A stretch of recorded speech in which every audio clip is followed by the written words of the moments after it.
talk to us about play, and boy, does she know a lot about that. Annemarie, give it up.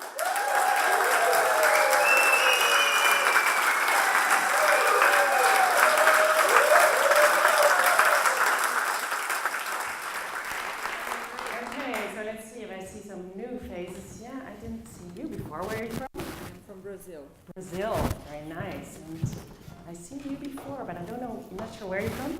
Denmark? Denmark. Well, this is a common question when you travel a lot and you meet new people. And it happened to me too. 2 years ago, I was sitting in a pub in Dublin and I was approached by a toothless alcoholic guy. I know that's not very difficult in Ireland.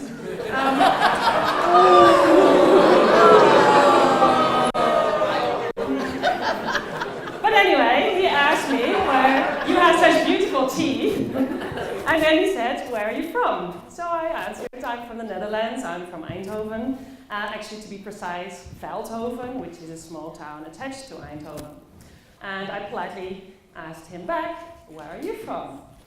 And he looked at me really intense, and his response was, Earth. And he continued. He said, you know how tiny this little planet Earth of us is in the totality of the universe. And when you say you're from Holland and I say I'm from Ireland, we immediately separate ourselves based upon our differences. And it's crazy.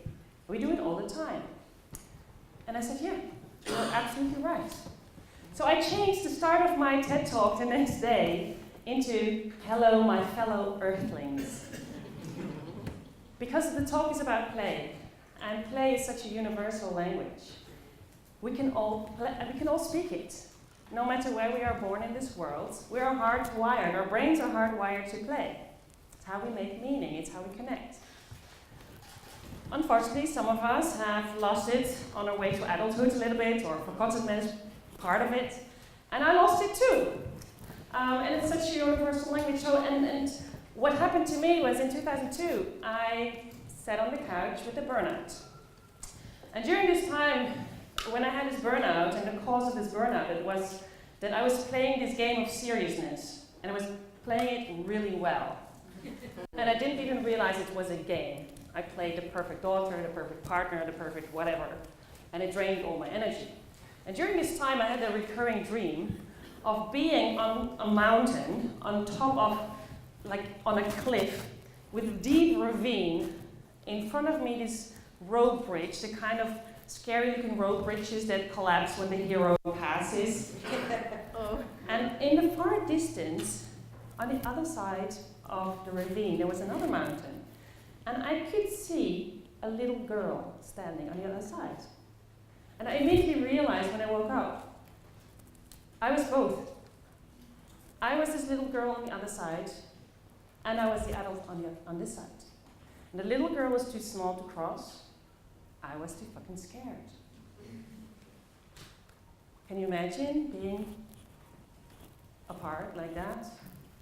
So, sometime later, I attended this course, and there was one exercise, and the facilitator said, okay, pair up in groups of 4, and you have exactly 1 hour, and you can tell or ask the other 3 people whatever you want for 1 hour, and they have to do it.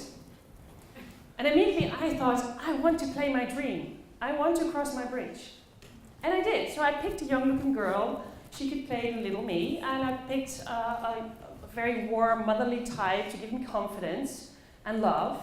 And I picked a guy that could massage my feet so I would ground a little bit. And I crossed my bridge.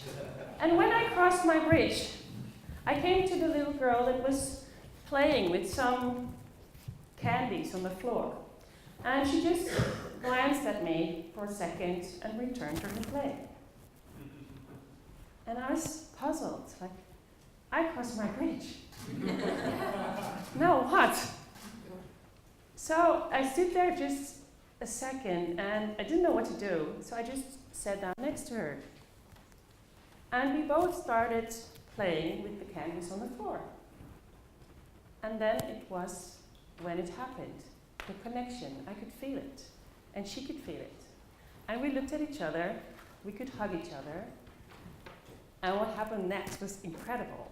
This huge burst of life energy came through my body, and it was a very naughty, childlike energy, and I was going like, I still have 20 minutes of my hour, please go out here and have fun! So we took these people and we ran through the building, and there was this shopping cart, and I jumped in and they had to run me around, and I knew exactly what I wanted, and we went up and down the stairs of this building, ringing all the bells of the people we didn't know. It was so much fun!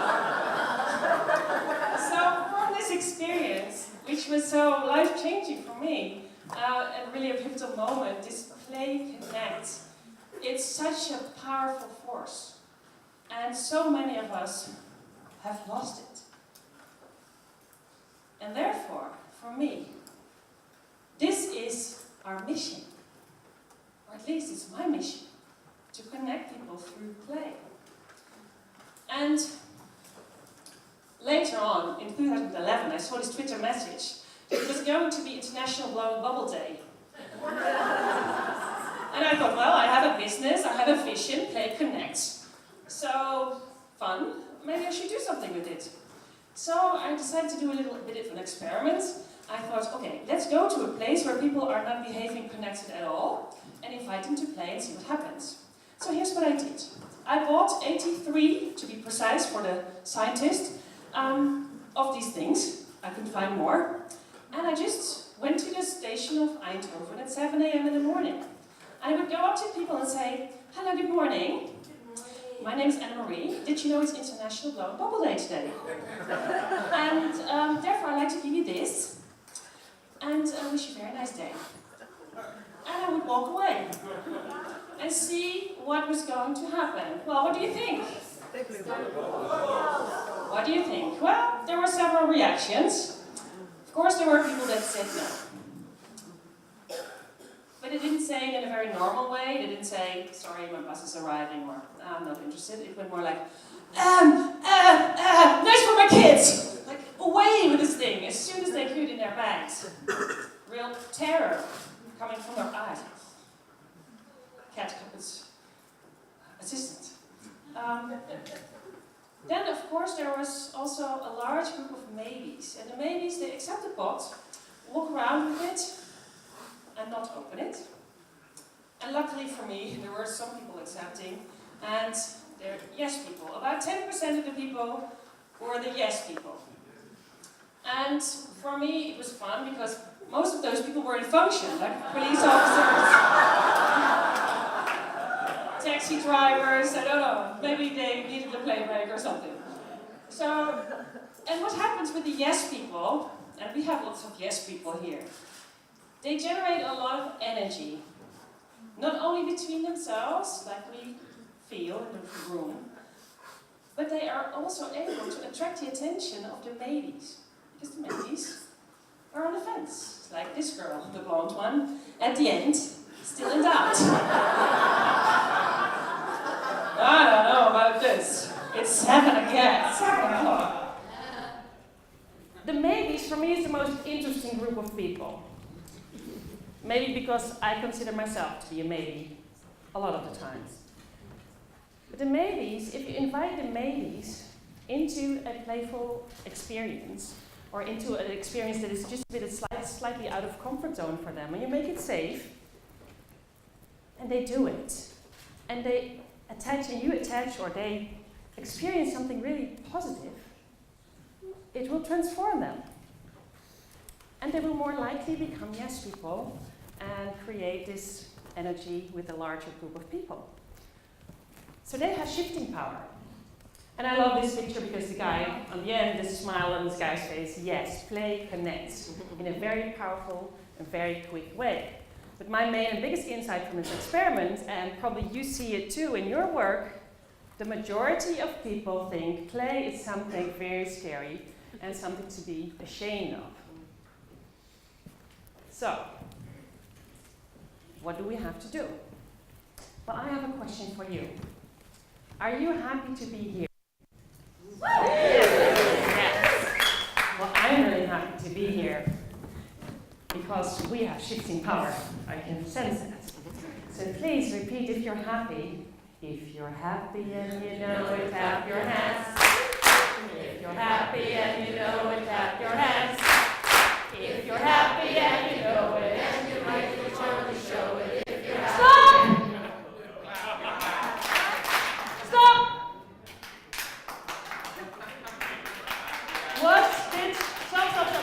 Stop. What did you learn? That I don't know the third part of it.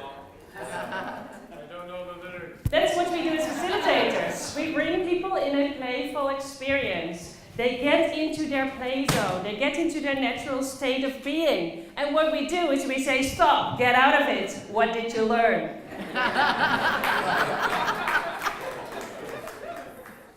I think we should rethink debrief.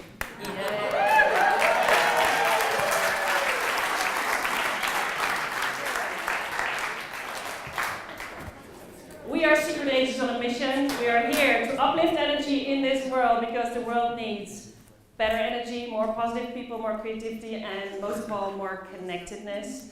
And let's say the debrief, I don't have time anymore, but if anyone wants to talk to me about making debriefs more playful, keeping the people in the same energy, talk to me. Thanks. Ladies and gentlemen, Annemarie Steen.